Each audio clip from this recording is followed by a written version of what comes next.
Saving option in Microsoft power point. আজকের ক্লাসে আমরা মাইক্রোসফট পাওয়ার পয়েন্ট থেকে কিভাবে একটা প্রজেক্টকে সেভ করব এবং কত রকমভাবে আমরা সেভিং করতে পারি সেগুলো আমরা দেখে নেব। আমরা প্রিভিয়াস ক্লাসে এই মাইক্রোসফট পাওয়ার পয়েন্ট প্রেজেন্টেশনটা তৈরি করেছিলাম, যেখানে আমরা কিছু স্লাইড তৈরি করেছিলাম এবং সেখানে কিছু অবজেক্টস আমরা অ্যাড করেছিলাম।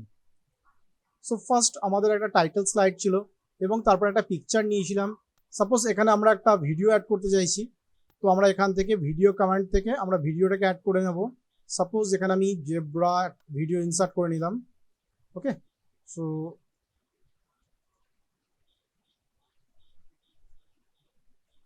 আমরা মাইক্রোসফট পাওয়ার পয়েন্টে একটা ভিডিও ইনসার্ট করলাম।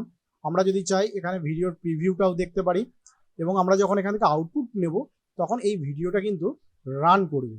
ওকে, আমি এখন স্টপ করে দিলাম। সো প্রথমে আমরা দেখি যে এই মাইক্রোসফট পাওয়ার পয়েন্টটাকে কীভাবে আমরা সেভ করব। আমরা সিম্পলি আমরা ফাইল থেকে সেভ করতে পারি। যদি আমাদের সেভ থাকে তাহলে যে নামে সেভ রয়েছে, যেমন আমরা প্রিভিয়াস ক্লাসে এটা কম্পিউটার নামে সেভ করেছিলাম, তো এটা কম্পিউটার নামই রয়েছে। তো আমি এখান থেকে সেভ অ্যাজ করছি, মিনস আমি সেপারেট ফরম্যাটে এটাকে আমরা সেভ করতে পারবো। আমরা আমাদের ডিরেক্টরির মধ্যে সেভ করছি, আমি এখানে নাম দিলাম নিউ। এরপর আমরা এখানে নিচে দেখতে পাচ্ছি সেভ অ্যাজ টাইপস। সো প্রথম অপশনটা রয়েছে পাওয়ার পয়েন্ট প্রেজেন্টেশন, মিনস যদি এই ফরম্যাটটা সেভ থাকে পরবর্তীকালে যে কেউ এই প্রজেক্টটাকে খুলে আবার মডিফাই করতে পারে। এরপর রয়েছে PowerPoint macro enable presentation. আমরা এখনো ম্যাক্রো মাইক্রোসফট পাওয়ার পয়েন্টে পড়িনি, বাট আমরা এক্সেল এবং মাইক্রোসফট ওয়ার্ডে পড়াশোনা করেছি এবং সেখানে দেখেছি যে আমরা কিছু কমেন্টসকে এখানে অটোমেটিক রান করাতে পারি। তো সেই সমস্ত কমেন্টসগুলোও কিন্তু এখানে ইনক্লুড হয়ে যাবে। যদি আমরা মাইক্রোসফট পাওয়ার পয়েন্ট 97/2003 প্রেজেন্টেশন করি এবং এই প্রজেক্টটাকে যদি আমরা সিম্পলি সেভ করি, তাহলে এই প্রেজেন্টেশনটা যে কোনো ওল্ডার ভার্সনে কিন্তু এবার ওপেন করা যাবে। ওকে, আমরা এখানে দেখতে পাচ্ছি নিউ ব্র্যাকেটে লেখা এসে গেছে কম্প্যাটিবিলিটি মোড। দ্যাট মিনস এটা ওল্ডার ভার্সন সাপোর্টেড। বাট আমরা যদি এটাকে higher version means Microsoft PowerPoint এই ভার্সনে যদি আমরা সেভ করে দিই, তাহলে কিন্তু এখানে আর কম্প্যাটিবিলিটি আমরা দেখতে পাচ্ছি না, মিনস এটা 97 বা ওল্ডার পাওয়ার পয়েন্টে প্রপারলি ওপেন হবে না। ওকে, আমরা আবার সেভ অ্যাজ করলাম। প্রয়োজনে এটাকে আমরা পিডিএফ এ কনভার্ট করতে পারি। ওকে, সো আমরা একবার পিডিএফ এ কনভার্ট করে দেখে নিই।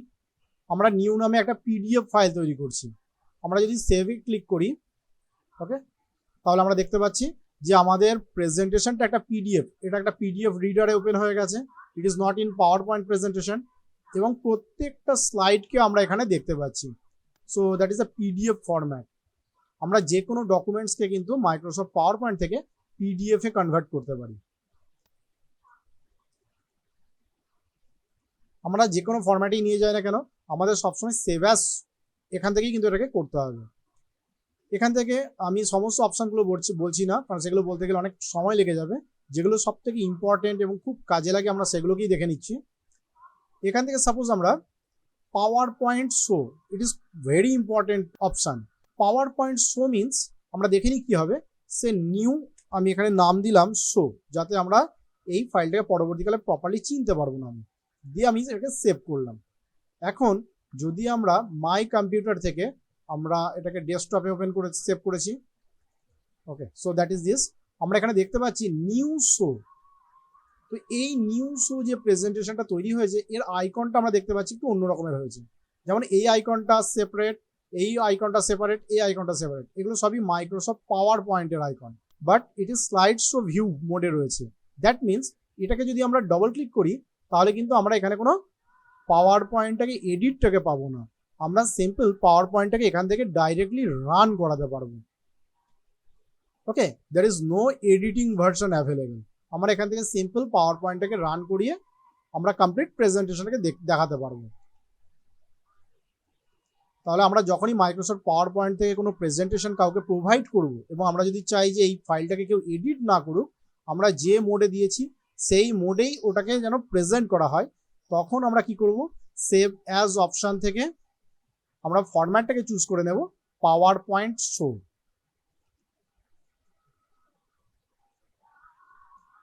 এবং আমরা যদি ওল্ডার ভার্সন ক্যাপাবিলিটিস দিতে চাই দ্যাট মিনস যেখানে 97 বা 2003 প্লেয়ার রয়েছে সেই প্লেয়ারেও কিন্তু মাইক্রোসফট পাওয়ার পয়েন্টটা রান করবে। ওকে, এবং এখানে একটা MP4 ভিডিও ফরম্যাট রয়েছে। আমরা যদি এই পাওয়ার পয়েন্ট প্রেজেন্টেশনকে কোনো ভিডিও ফরম্যাটে সেভ করতে চাই তখন আমরা চুজ করব MP4 ভিডিও। ওকে, আমরা ফরম্যাটটাকে চুজ করে দিলাম MP4 ভিডিও। এবার আমরা এখানে নাম দিয়ে দিলাম সাপোজ ভিডিও, দিয়ে আমরা সেভে ক্লিক করলাম।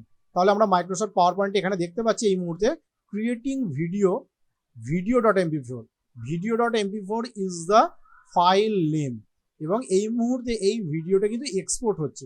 যে ভিডিওটার মধ্যে আমাদের এই যে 4টে স্লাইড রয়েছে, এই 4টে স্লাইড রয়েছে। Okay, it will take some time. আমাদের পাওয়ার পয়েন্ট প্রেজেন্টেশনটা কত বড়, কতগুলো স্লাইড রয়েছে এবং তার ভেতরে কত এলিমেন্টস রয়েছে, কত ভিডিওস রয়েছে, কত অডিও ফাইল রয়েছে, তার উপর ডিপেন্ড করবে এই আউটপুট টাইমিংটা। Output complete. আমরা একবার দেখে নিই যেখানে সেভ হয়েছে আমাদের ডেস্কটপের উপর কম্পিউটার ফোল্ডারের মধ্যে। So that is the video file. আমরা দেখতে পাচ্ছি এটা 64 MBর একটা আউটপুট নিয়েছে। আমরা যদি এখানে এবার ডবল ক্লিক করি তাহলে আমরা দেখবো আমাদের প্রেজেন্টেশনটা একটা ভিডিও ফরম্যাটে রান করছে। ওকে, ঠিক যেভাবে আমরা প্রেজেন্টেশনটা তৈরি করেছিলাম ঠিক সেইভাবেই এই প্রেজেন্টেশনটা কিন্তু একটা ভিডিও ফরম্যাটে, মানে একটা ভিডিও প্লেয়ারে আমরা এই প্রেজেন্টেশনটাকে যে কোনো মুভি প্লেয়ার বা আমাদের কোনো পেন ড্রাইভে করে নিয়ে গিয়ে যে কোনো টিভি বা যে কোনো প্লেয়ারে কিন্তু এই ভিডিওটাকে আমরা রান করতে পারবো। আমাদের এই প্রেজেন্টেশনটা একদম একটা ভিডিও ফরম্যাটে রান করবে। ওকে, সো আমরা দেখতে পেলাম যে আমাদের প্রেজেন্টেশনটাকে আমরা একটা ভিডিও ফরম্যাটে আউটপুট নিলাম। এখান থেকে আমরা সাপোজ চাইছি যে এই যে প্রেজেন্টেশনে এই যে স্লাইড রয়েছে এই স্লাইডে যে কোনো কিছু থাকতে পারে। আমি সাপোজ এখান থেকে একটা স্মাইলিও নিয়ে নিলাম। ওকে, সো আমরা এখান থেকে কালারটা একটু চেঞ্জ করে দিই।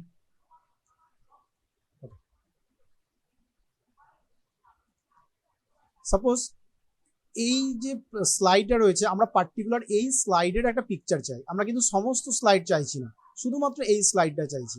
তাহলে আমরা কি করব, আমরা ফাইল থেকে সেভ অ্যাজ মোডে চলে যাব এবং যেখানে সেভ করতে চাই সেখানে গিয়ে আমরা এটাকে আইদার জেপিইজি বা পিএনজি বা টিপ, এখানে অনেকগুলো ফরম্যাট রয়েছে, আমরা এখান থেকে পিএনজি ফরম্যাটটাকে সাপোজ চুজ করলাম। এটা হাই রেজলিউশন একটা পিকচার আউটপুট দেবে। আমি এখানে নাম দিলাম পিকচার। তাহলে কি হবে, শুধুমাত্র ওই স্লাইডটা কিন্তু আমরা আউটপুট নেব। আমরা সিম্পল সেভে ক্লিক করলাম। এবার পাওয়ার পয়েন্ট জিজ্ঞাসা করছে which slides do you want to export, মানে কোন স্লাইডটাকে তুমি চাইছো। আমরা যদি অল স্লাইডস করি তাহলে আমাদের যে 4টি স্লাইড এই মুহূর্তে আমাদের প্রেজেন্টেশনে রয়েছে সেই 4টে স্লাইডই কিন্তু আলাদা আলাদাভাবে 4টে ছবি হিসাবে সেভ হবে। আর যদি জাস্ট দিস ওয়ান করি তাহলে শুধুমাত্র যে স্লাইডটা আমরা অ্যাক্টিভ রেখেছিলাম সেই স্লাইডটাই কিন্তু আউটপুট হবে। আমি জাস্ট দিস ওয়ান করে দিলাম, তো আমাদের এই আউটপুটটা হয়ে গেছে। আমরা দেখে নিই, আমরা যদি মাই কম্পিউটারে চলে যাই, সো এখানে আমরা নাম দিয়েছিলাম picture. So that is this. আমি পিকচারে ডাবল ক্লিক করলাম। ওকে, ফটো ভিউয়ার অলওয়েজ। ওকে, সো আমরা দেখতে পাচ্ছি আমাদের ওই প্রেজেন্টেশনের যে স্লাইডটা রয়েছে সেই স্লাইডটা কিন্তু এখানে একটা পিকচার হিসাবে আউটপুট হয়ে গেছে। ওকে, এরপর আমরা যদি চাই সাপোজ এই কম্পিউটারের ছবিটা আমরা আউটপুট নিতে চাইছি, এখানে আমরা দেখি আমরা যদি পার্টিকুলার এই কম্পিউটারটাকে আউটপুট নিতে চাই তাহলে আমরা এখান থেকে পিকচার ফরম্যাটে চলে এলাম। সাপোজ আমি রিমুভ ব্যাকগ্রাউন্ড করছি, তাহলে আমাদের এগুলো একটা পিঙ্ক কালার দেখা যাচ্ছে, মিনস এগুলো রিমুভ হয়ে যাবে। এই কম্পিউটার কিছুটা পার্ট কিন্তু পিঙ্ক হয়ে রয়েছে, এটাকে আমরা কি করছি মার্ক এরিয়া টু কিপ, মানে এগুলো যেন রিমুভ না করে দেয়। তাহলে এই জায়গাগুলোকে আমরা এখান থেকে সিম্পল মাউস দিয়ে ড্র্যাগ করে চিনিয়ে দিচ্ছি যে এটা আমাদের কম্পিউটারেরই একটা পার্ট, এটা যেন রিমুভ না করা হয়। একটু এই জায়গাটাকে একটু ধরে সমস্ত পিনগুলোকে সরিয়ে দিতে হবে। তো এই মুহূর্তে আমরা দেখতে পাচ্ছি মোটামুটি আমাদের কম্পিউটারের মধ্যে আর কোথাও কোনো পিঙ্ক কালার নেই। এবার আমরা সিম্পল এটাকে কিপ চেঞ্জেসে ক্লিক করলাম, তাহলে আমরা দেখতে পাচ্ছি। এবং আমরা যদি এটাকে ক্রপ করতে চাই একটু ক্রপ করে নিতে পারি, কারণ আমাদের উপরে দেখছি একটু আনইউজড জায়গা রয়েছে। ওকে, সো দ্যাট ইজ দিস। তাহলে আমরা এখান থেকে ব্যাকগ্রাউন্ডটাকে রিমুভ করলাম কম্পিউটারের পাওয়ার পয়েন্ট থেকে। এইবার এই সাপোজ পার্টিকুলার কম্পিউটারটার আমরা আউটপুট চাই, তাহলে সিম্পল আমরা এই ছবিটাকে সিলেক্ট করব, right click and save as picture. আমরা কোথায় সেভ করব, আমরা সেই লোকেশনটাকে চিনিয়ে দেবো। সাপোজ আমি এখানে নাম দিলাম কম্পিউটার পিকচার, ওকে, এবং ফরম্যাটটা বাই ডিফল্ট জেপিজি হচ্ছে। আমরা যদি চাই বিটম্যাপ বা যে কোনো ফরম্যাটে চেঞ্জ করতে পারি, আমি জেপিজি রাখলাম, আমি সেভে ক্লিক করলাম। তাহলে দেখি এবার আমাদের এই কম্পিউটারের পিকচারটা আমার এখানে এলো কিনা। So that is this computer pic. আমরা যদি ডাবল ক্লিক করি, ওকে, জাস্ট অলওয়েজ, ওকে, তাহলে আমরা দেখতে পাচ্ছি আমাদের কম্পিউটারের পিকচারটা কিন্তু ওপেন হয়ে গেছে। আমি মিনিমাইজ করে দিলাম, right click, save as picture. এবার সাপোজ আমি এখান থেকে ফরম্যাটটাকে রাখছি PNG, okay, portable network graphics, PNG. So picture transparent, save, okay, তাহলে আমরা এখানে দেখতে পাচ্ছি পিকচার ট্রান্সপারেন্ট।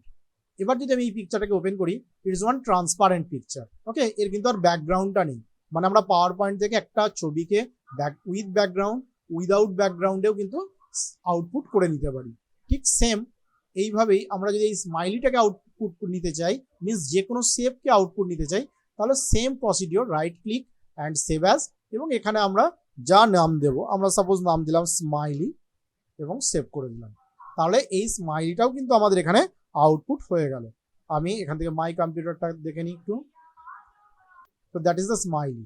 আমরা যদি স্মাইলিটাই ডবল ক্লিক করি, তাহলে আমরা দেখতে পাচ্ছি যে পাওয়ার পয়েন্ট থেকে শুধুমাত্র এই স্মাইলির পিকচারটা কিন্তু চলে এসেছে। তাহলে আমরা মাইক্রোসফট পাওয়ার পয়েন্ট থেকে যে কোনো অবজেক্টকে আউটপুট নিতে শিখলাম, আমরা একটা কমপ্লিট স্লাইডকে আউটপুট নিতে শিখলাম। এছাড়াও আমরা এখানে অ্যানিমেটেড জিপ ফরম্যাটেও আমরা আউটপুট নিতে পারি। ওকে, আমরা দেখে নিই একবার, সেভ। সো এই যে টোটাল প্রেজেন্টেশনটা এই মুহূর্তে জিপে আউটপুট নিচ্ছে। তো আমাদের এটা জিপ অ্যানিমেশনে কনভার্ট হয়ে গেছে। আমরা একটু আউটপুটটা দেখে নিই। So that is this new slide.